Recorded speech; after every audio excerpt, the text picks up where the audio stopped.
Take a look at the surf out there. It continues to kick up. I'd say at times between 7 to 10 feet. The real concern from emergency officials are people taking this storm serious. They want to make sure that nobody gets hurt. Let me show you something else. See this? That's not sand. That's water, and it continues to come up to these steps. That's the situation here in Panama City Beach. I'm Jim Piggott for Local 2 News. Now let's go to Steve Brown in Biloxi, Mississippi. Police are keeping people out of the areas hit by the tornadoes, but they continue to search through the rubble to see if there are any more victims. So far, 3 separate twisters were spawned by the hurricane in the Panama City area. Roofs are damaged, trees, power lines down, major damage to homes in many neighborhoods. That on top of the loss of lives as a result of this storm. People like John Bookout say he's very lucky. He heard the deadly twisters approaching. The kids opened the front door and said, "Look at all this wind." And about that time, you know, the whole house started to shake. I grabbed the kids, threw them inside the house, grabbed the screen door, the front door, slammed it shut, threw everybody in the front of the house.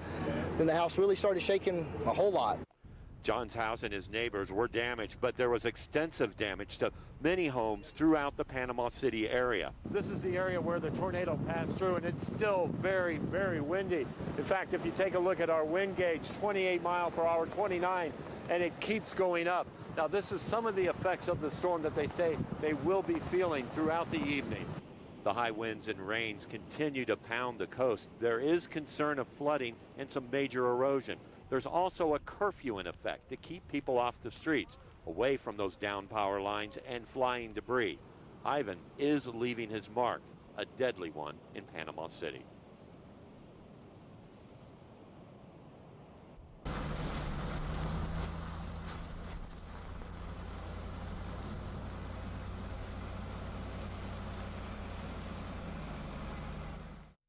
Just behind this police line is some of the worst devastation of Ivan. 5 people were killed when twisters came down last night.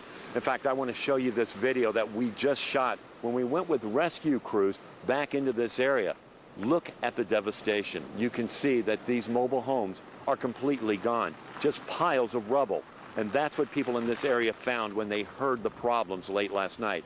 They heard the storms approaching, and then they went for help. In fact, one woman who says her home is the only one left standing told us she called the sheriff's office after she heard that there were problems. Her brother went to help others. Take a listen to what she has to say. Something was happening and the lights went out at the hospital. My family was at my mother's house because we live in a mobile home. And when I called, the windows were blowing out of my house. And my neighbors were calling for help, and my brother was the first one there. And I called the sheriff's department from the hospital.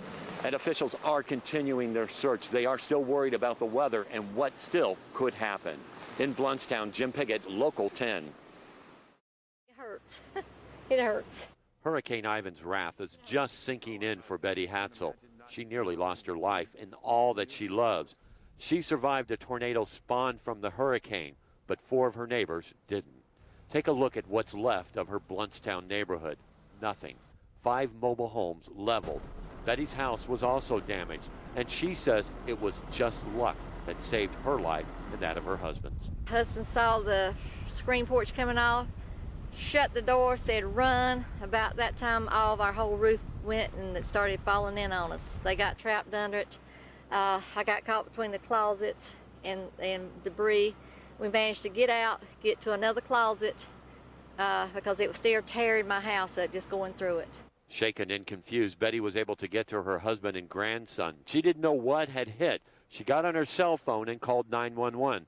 Only then did she see her whole neighborhood was gone. The house next to me, it was leveled, 2 people there. They found them across the road dead last night. The house next to them, it was leveled, but I don't think no one was in it. Betty says she's trying to put her life back together. She was able to pull this car seat from the rubble, something for her grandchild, but she also managed to grab some photos. My little boy got hurt right here on the arm, but he's just hurting, but he's okay, it ain't broke. And we're just nervous, devastated. It's trying to get over. We're kind of still, I guess, in shock.